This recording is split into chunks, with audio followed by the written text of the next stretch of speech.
পৃথিবীতে আজ পর্যন্ত কোনো মানুষ বাঁচতে পারে নাই, কোনো নবীরাও থাকতে পারে নাই। পৃথিবীর এই সবচেয়ে বড় বাস্তবতা থেকে মানুষ শুধু বারবার পালায়া যায়।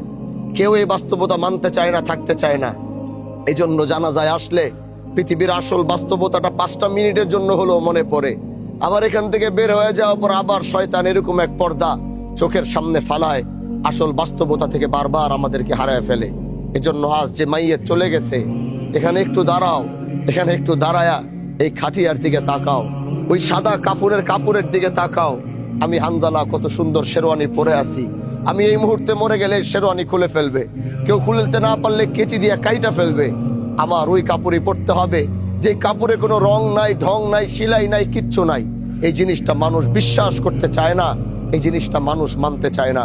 এজন্য জানাজার এই নামাজ থেকে এতটুকু শিক্ষা নিয়ে বাড়িতে যাও যে একটু পরে আবার তোমাকে গোসল করা এখানে রাখা হবে।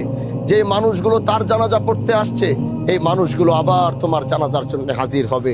কেউ তোমাকে রেখে এখান থেকে পালায়া যাওয়ার চেষ্টা করবে, তাড়াতাড়ি করবে, এই দেরি হইতেছে, রোদ পড়ছে, গরম, তাড়াতাড়ি যাও। এটাই পৃথিবীর বাস্তবতা। আল্লাহ আমাদেরকে মৃত্যুর এই প্রস্তুতি নিয়ে আল্লাহ আমাদেরকে যেন কবরে যাওয়ার তৌফিক দেয়।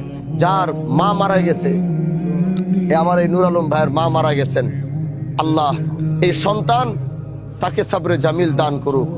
মার ছায়া রহমত আজকে থেকে সে হারায় ফেলছে। ওই মার থাকবে না যে রাতের বেলা ওইটা সন্তানের জন্য দোয়া করত।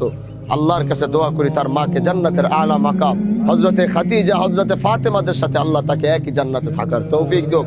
এই সন্তানকে আল্লাহ সাবরে জামিল দান করুক।